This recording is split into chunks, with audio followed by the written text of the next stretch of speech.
Okay, well, good morning, everyone. Thank you for being here. I do have a fairly large presentation, and I'm aware that there are a lot of other speakers, so I'm going to try to go fast. You do have the presentation in your packet, so I'm going to just touch on the major points. The first problem we have is that men are overall not well involved in preventive care. This study by the CDC found that even if you excluded pregnancy-related visits, that women use doctors twice as often as men did. This study, which is available online, Out of Touch American Men in the Healthcare System, the Commonwealth Fund study by David Salmon and Associates, did a telephone survey, and they found that men, a third of men, whereas less than a fifth of women, had no regular physician, with the divide especially wide in the 18 to 29 year age group and narrowing with age.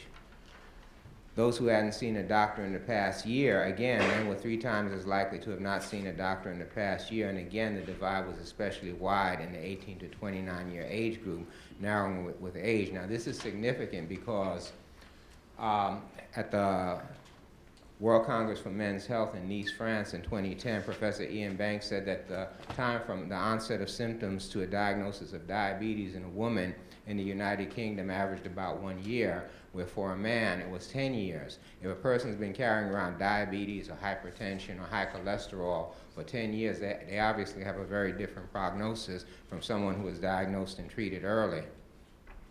The Commonwealth study found that even when men were in pain or sick, only 18% stated that they would seek help promptly, 24% stated they would delay health care as long as possible, 17% said they would delay going to a doctor for a week or more.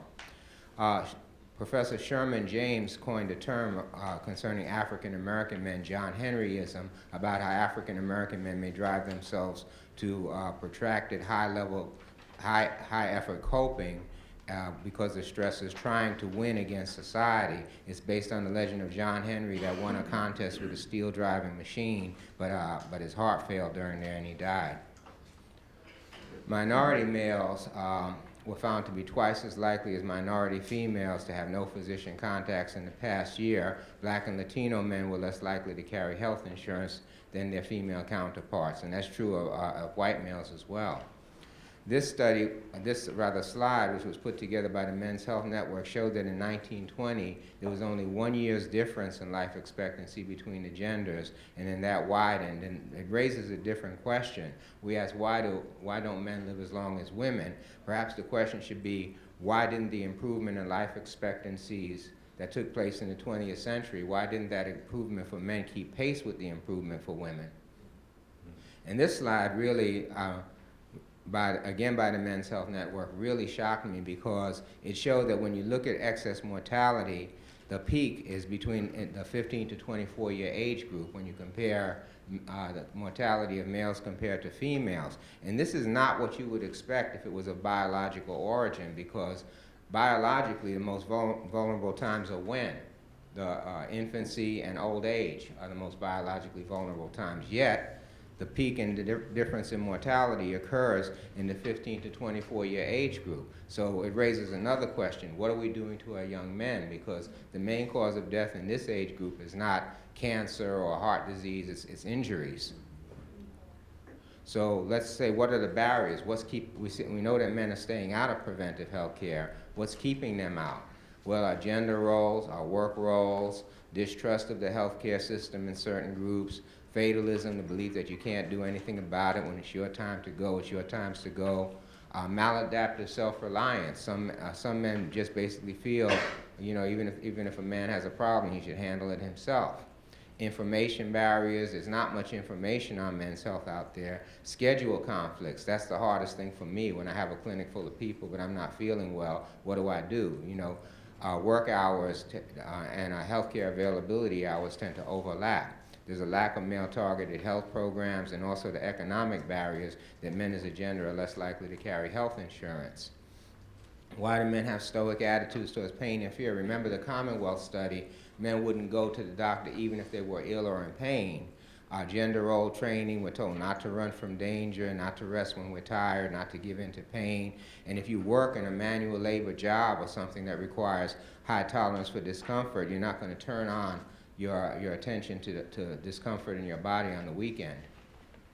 I like to say when a boy skins his knee at age 8, he gets told, brave boys don't cry. And when he gets hurt playing football, he gets told, take one for the team. So when he's 50 and having chest pain, he says it's only indigestion. Men expect that when they don't feel well, it'll go away if they leave it alone. And the rules of the game change as you get older. In middle age, small problems can become worse with time. Some authors, Braithwaite and Taylor, pointed out how this unhealthy stoicism may affect African American men and other minority men out of proportion because they tend to work in jobs that are physically painful and dangerous, and dirty, dangerous jobs once were actually called Negro work. There's distrust of the healthcare system. In my experience, racial minorities, veterans, Latinos, the Tuskegee syphilis trials, I'm sure most people here are familiar with, but that's a self-fulfilling prophecy because if you stay away from the doctor because you don't trust what doctors will do, you stay away until you're so sick that they really can't help you. This article is talking about distrust among African American men, and the contributing factors were lack of interpersonal and technical competence, or at least perceived quest for profit, beliefs in racism, fears that they'll be experimented on. Among Latinos, they found that Latinos are even less likely than blacks or whites to trust healthcare providers. And they did a survey on that, and they said that among Latinos, they were very concerned about being a guinea pig, and were also embarrassed by certain types of cancer screening. We also have to consider in this group, we have to consider language and communication barriers as a factor. In the VA culture, we've all seen the reports of problems in the VA system. Information barriers. How many people have you heard say prostate cancer? And we actually have to do, when we do prostate cancer screening, we actually have to get up and announce that women do not need this screening. We've had women threaten to sue us because we told them that they didn't need that. And men are ignorant about it too. A lot of men can't say what the prostate does or where it's located. People who are fatalistic, especially people low socioeconomic status, they may feel that nothing they can do will make a difference in the outcome. Then there's also the self-efficacy question. Does a person believe if you tell them to stop smoking, lose weight, do they believe that they can do that? When you ask a person to perform a healthy behavior, do they have the confidence to believe that they can actually accomplish that? This was something that the women at Morehouse School of Medicine gave me, because when I talked about how men's health was impacting women, children, and society, they shared their experience that as girls, they were seen by the pediatrician, and as soon as they became old enough to be considered women, they were referred to the gynecologist, thereby maintaining a continuity of care. But male health care tends to fall off the face of the earth after the pediatric age group. Female-targeted medical specialties help to habituate women into regular contact with physicians, but men don't see anything with a male face. And if a man has a problem, does he know where to go? Because men's health care is fragmented across many specialties. And you go back to the Commonwealth study that I talked about early, the David Salmon study. It was in the 18 to 29-year age group that we saw the most separation between men in the healthcare system. Okay, we're here to talk about what works. Dr. James Bennett has done a lot in the city of Atlanta in order to get men into health screening, and we did the general types of screenings, not just prostate cancer, but dental health, cardiovascular risk profiling, blood pressure, glucose, cholesterol, and the like. He had a very big day at his own office, Men's Health Day in 1999. We did a health initiative for men in 2002, and since 2003 to this year, we've been doing the Community Health and Men's Promotion Summit, champs at various locations in Atlanta. What made men come in? Engaging entire families to bring men in, not necessarily just a spouse or significant other. It could be a brother, it could be a father, it could be an offspring. They can help that, because the prevailing culture doesn't support men taking care of themselves, but the family can create a mini culture that counteracts that. taking time to explain and promote understanding of disease processes and their management. When we do the screenings, we have people lecturing, telling people about the disease, why they're getting screened. You tell a man to take a pill for his blood pressure and he doesn't even feel bad. He wonders, why should I take this? It's giving me side effects. I have to spend money. If they understand what you're asking them to do. And there are ways to explain things to people, even if they have a second grade education. I make an analogy between cancer and weeds taking over a garden. If you don't get the first weeds, it'll take over the entire garden just like it takes over your body. I'll tell them high blood pressure, when your heart is a very powerful muscle, if your pressure is too high, it's beating you up from the inside out. It's damaging your organs. So you can make very simple analogies to help people understand why you want them to do things. And men tend to be more cooperative when they understand. The health fairs are held on weekends so as to not conflict with most men's working hours. We don't treat the man as just a prostate, but a whole person. We address performance concerns much more broadly than sexual performance because men are socialized to want to achieve and perform. We talk about looking younger, being stronger, faster, being able to work better, being able to support your families. We link a healthy state to manhood.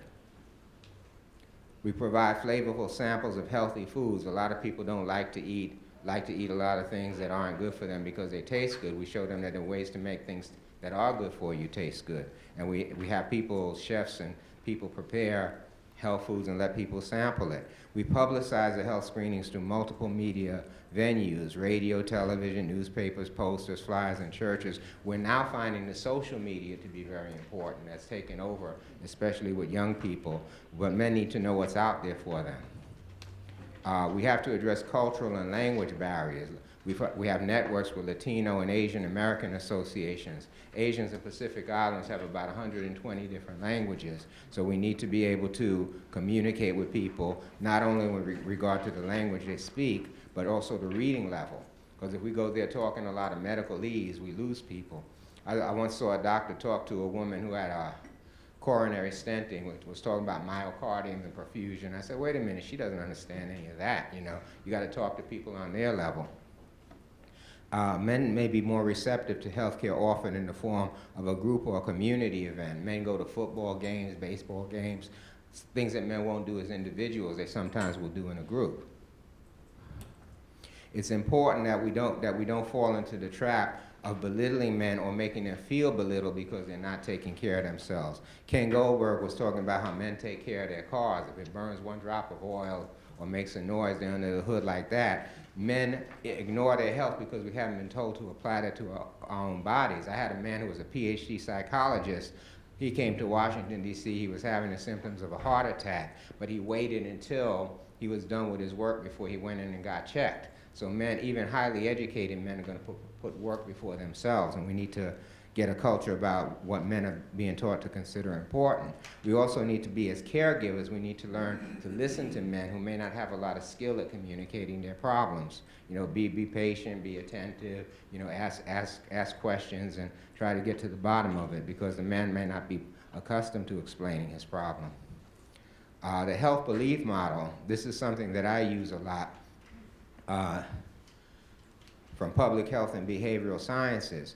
In the 1950s, they were wondering why people wouldn't come for free screenings, and they determined that people will come for a screen if they have awareness of perceived susceptibility. They must believe a certain condition can happen to them.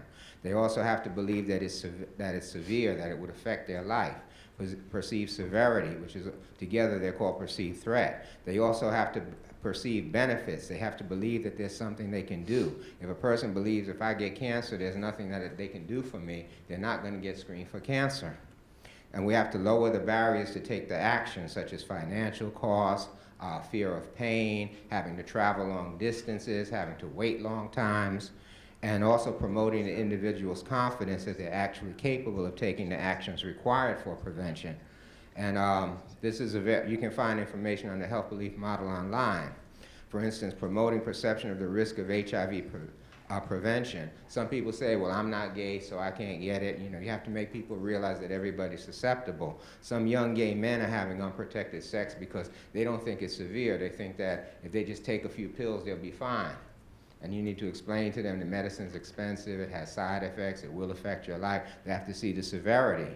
You have to talk, when people don't want to get tested, you have to talk about the benefits of testing, how this can potentially keep you from spreading the disease and potentially save your life if it's caught early. Then lowering cost, distance, and time to testing. We go out to Morehouse and Clark Atlanta University and we test the college students there. We bring the testing to them.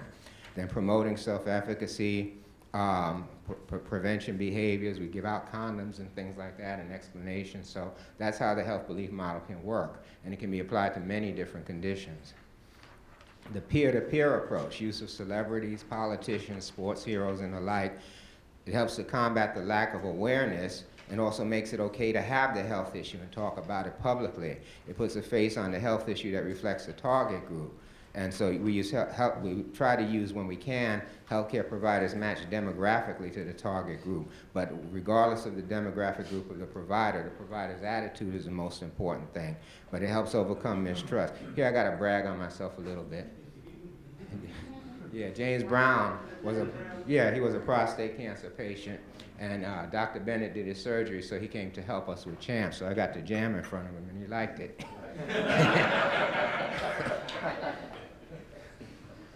Okay, that's the peer-to-peer approach, okay. Now, this is something that the Men's Health Network has led the way in, bringing screenings to places where men normally gather.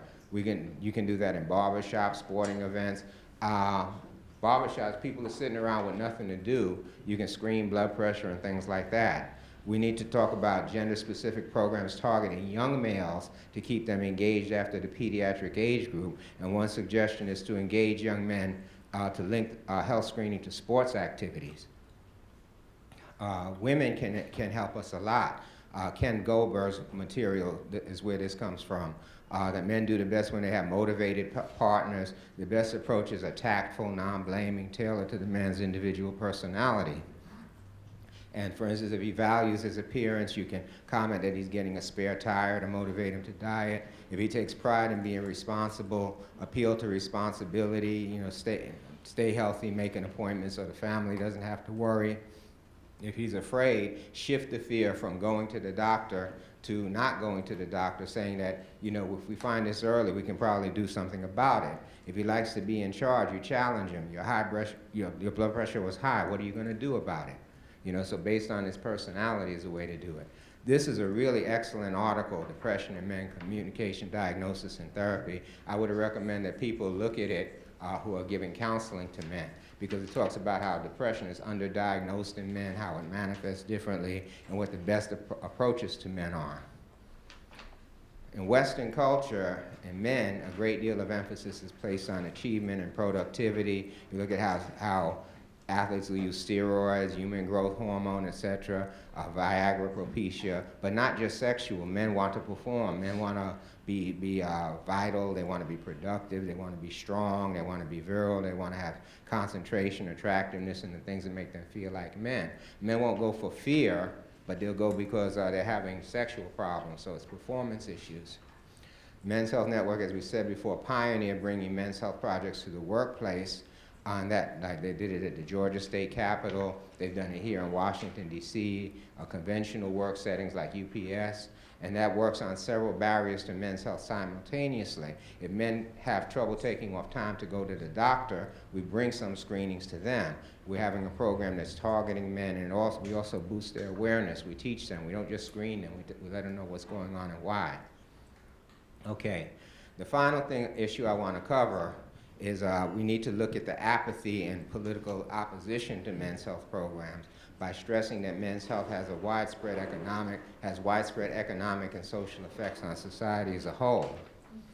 Dr. Henri Treadwell, who's a female professor at Morehouse School of Medicine, she tries to get more attention to the health of African American men, and including the ex-incarcerated. The opposition says that men have everything, but I agree. The highest death rate from cancer, the highest death rate from homicide, suicide, earlier deaths from heart disease, and higher rates from at least 9 out of the 10 leading causes of death.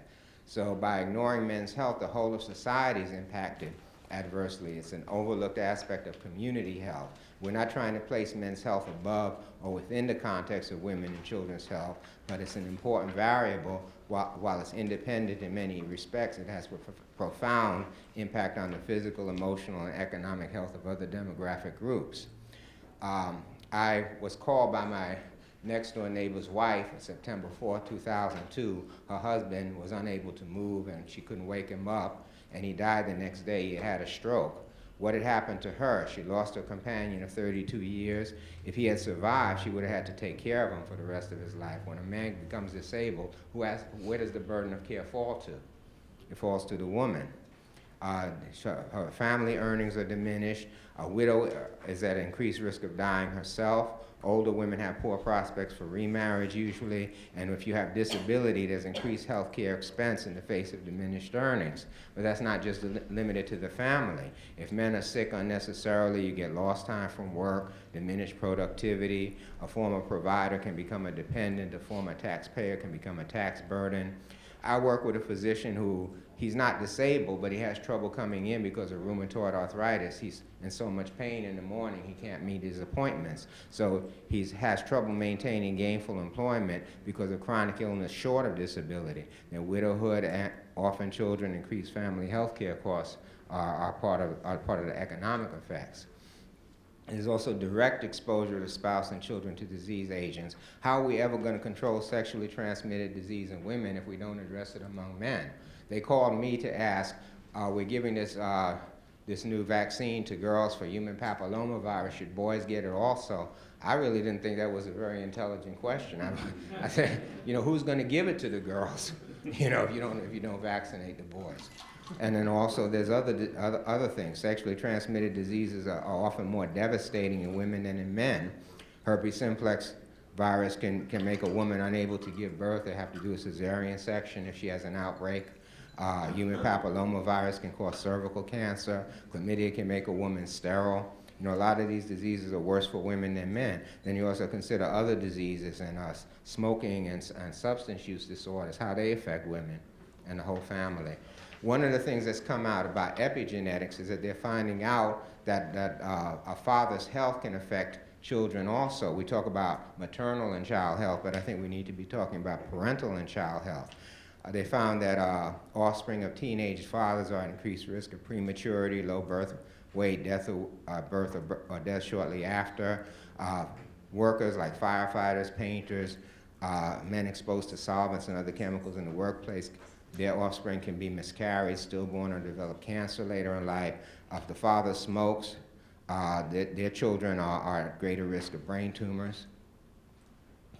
If the father, we've told women that if you're too old, a baby can have Down syndrome, but older fathers can have children who have achondroplastic dwarfism. They can have progeria, autism, schizophrenia, Down syndrome, and more frequent breast cancer in daughters. A group of researchers, Wen and his colleagues, they examined birth records for the children of teenage fathers and 20-something mothers, and they found that the teenage fathers, the babies had an elevated risk of stillbirth, low birth weight, and other birth problems. Epigenetic changes, we found that genes do not have to mutate to be changed. They're regulators of the genes that can vary according to the father's experience, and that when they tried an experiment, they found that when they gave mother rats morphine, the pups were smaller than average, and when they gave it to the fathers, the pups were also smaller than average, and they said, how could this be? But apparently it was an epigenetic change.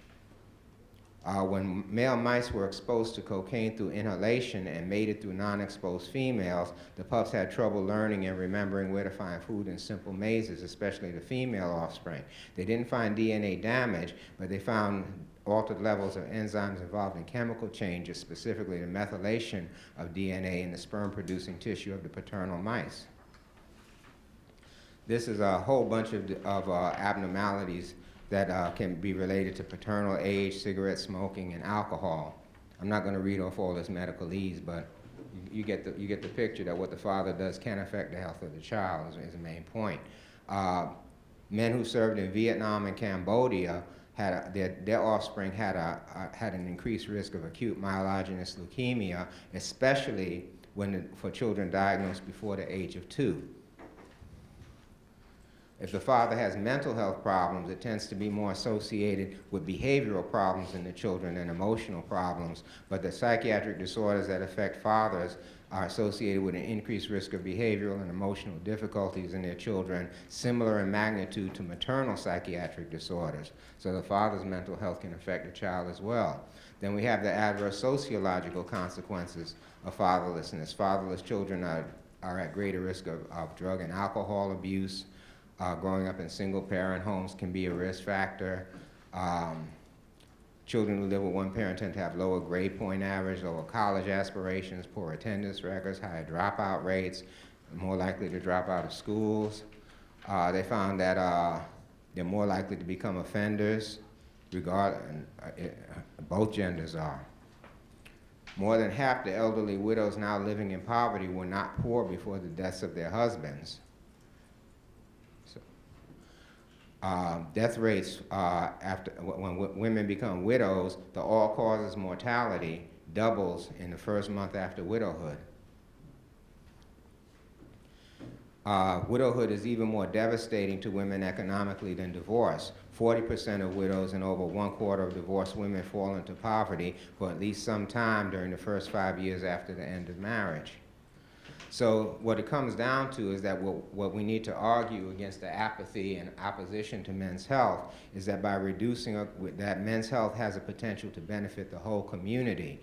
We're reducing or controlling rising healthcare costs by preventing costly advanced disease. We're reducing the economic costs of preventable male illness, including lost time from work, disability, diminished income, and reduced work productivity. We're improving the longevity figures and healthcare outcomes compared with other regions and other nations. We have the most expensive healthcare system in the world, yet our life expectancy statistics are only middle of the road, and our infant mortality statistics are pretty bad. And I think a lot of it has to do with the healthcare not reaching everybody.